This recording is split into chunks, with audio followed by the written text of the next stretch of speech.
Hi, my name is Philip Bloom. Welcome to my lair. This is Noodle, who's popped along to make a little cameo appearance in this, the review of the Sony FS700.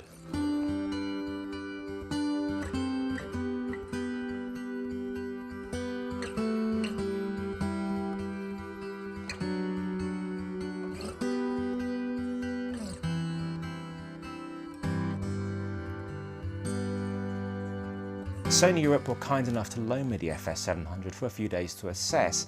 Now, it is a pre-production version, so take that into account when looking at the images. They're saying to me it's about 90% representative of the final product.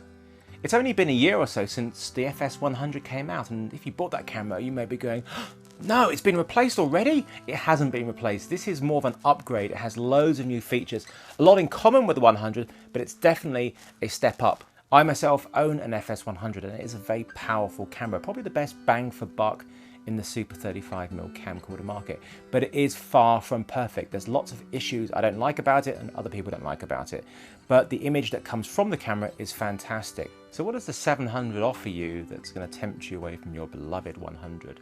Well, it's got a bit of a different body to it, so a little bit chunkier, so for the guys perhaps a little bit more up top, and for ladies a little bit more down below, but for both of you it has some really cool party tricks. So why is it chunkier? For a very simple reason, something that I really missed on the FS100, and that is ND filters. We now have a built-in ND filter wheel.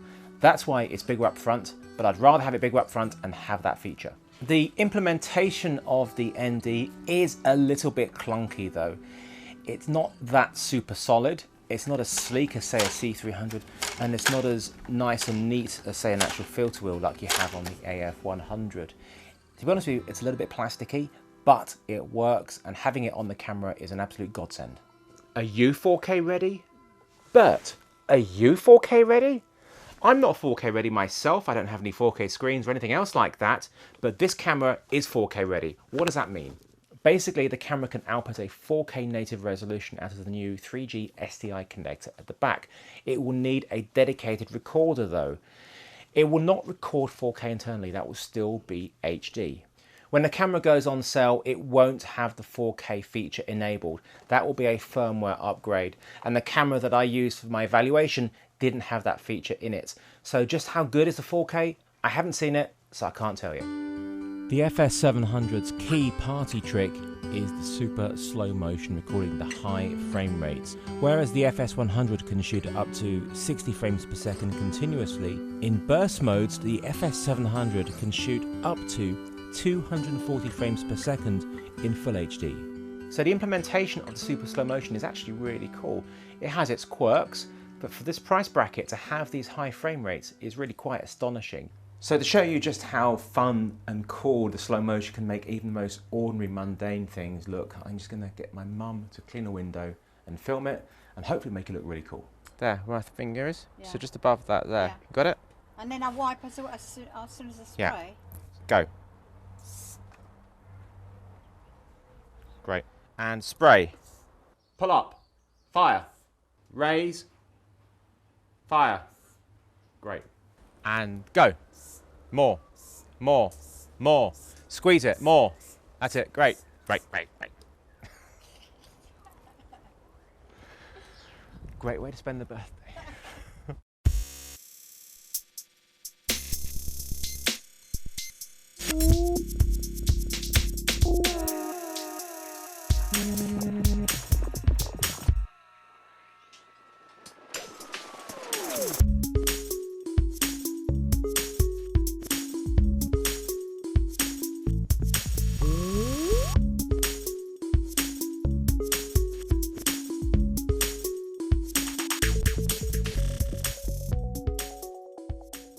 Mum's just told me she's using Dad's old underpants to wash the windows. I wonder if he knows.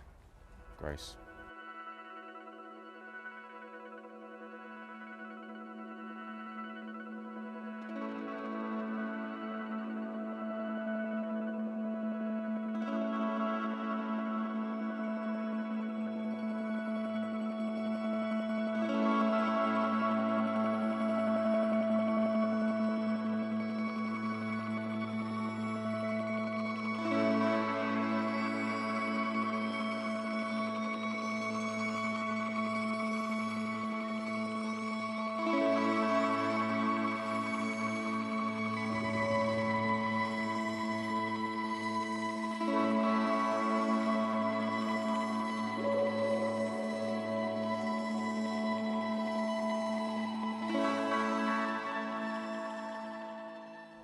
Yeah, I am overcompensating somewhat with this Canon 100 to 400mm lens, but I love this lens because it's great for doing what I call sniper shots, getting detailed things of like a seagull over there or somebody over there on a canoe.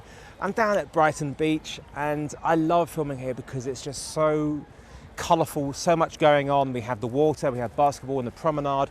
I've filmed here countless times over the past 20 odd years, but I've never shot proper slow motion down here. 60 frames, yeah, but not what I'm doing today. 240 frames per second, everything that's cool in slow motion, right?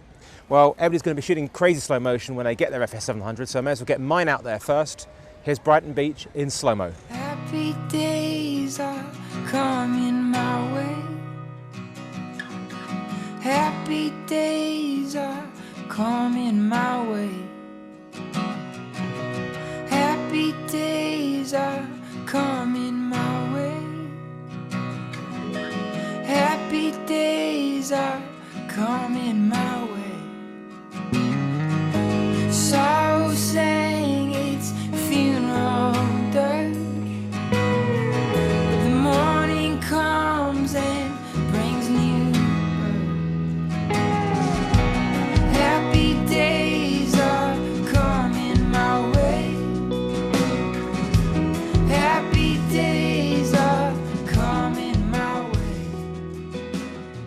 When recording in super slow motion mode, it records to a buffer, it doesn't record in real time, and how long it records for depends on the frame rate you're shooting at.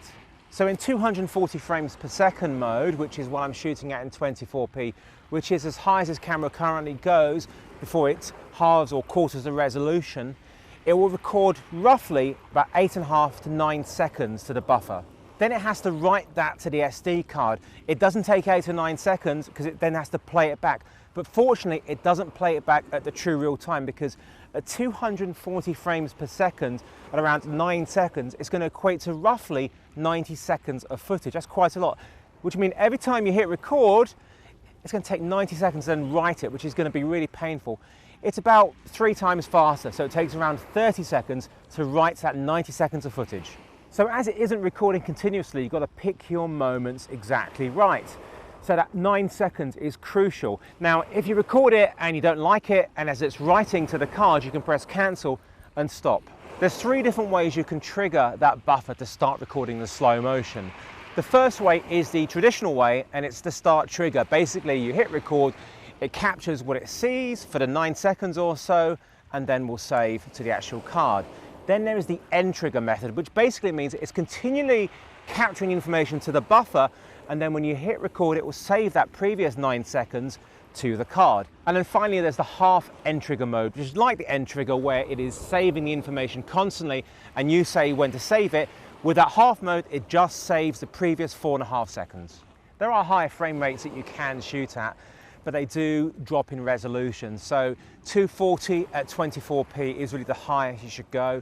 And if you're recording 25p, that's 200 frames per second. The high frame rates drop resolution. 480 frames per second halves the vertical resolution. And if you go to 960, it's a quarter of the vertical resolution. So you're losing a lot. So really, just keep to the full HD resolution and it looks really nice. This is a perfect example of when you choose to use the end trigger system. I'm currently focused on the end of the 400mm lens on a flock of seagulls on the actual beach, and I'm waiting for them to take off. Rather than keep pressing and hope they're going to take off in that 9 seconds, I'm going to wait, and once they've taken off, I'm going to hit the save button. Simple as that.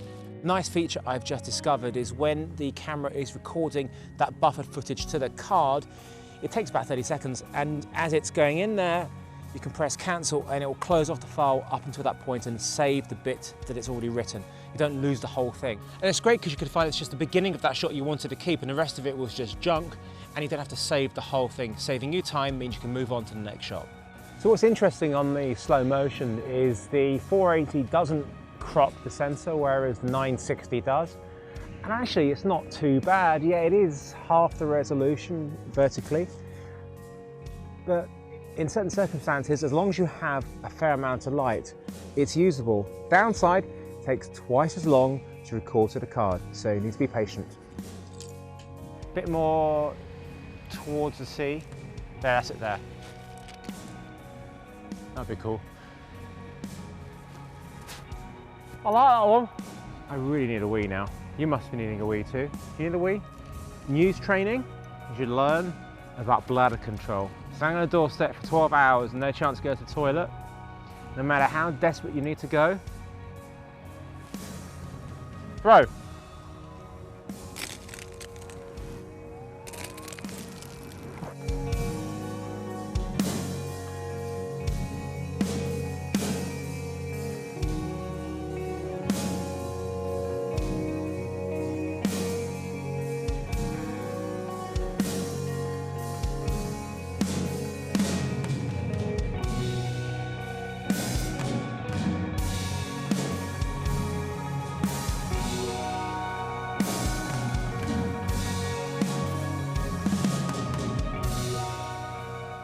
Filming at high frame rate, super slow motion is so much fun. Yeah, we're going to see a lot more of it soon, but it is an absolute blast to do. The most ordinary thing looks really, really cool. The one thing you need though is light. It's now 9 o'clock at night, the sun's gone down. We can't cope with artificial light with high shutter speeds, so really, that's it from Brighton.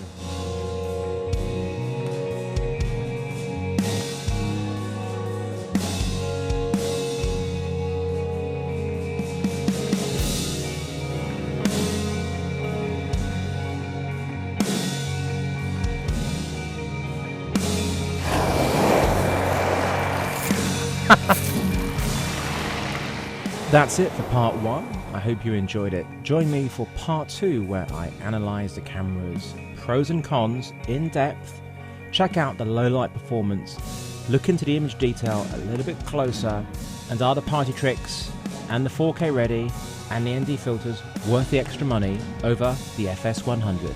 See you then.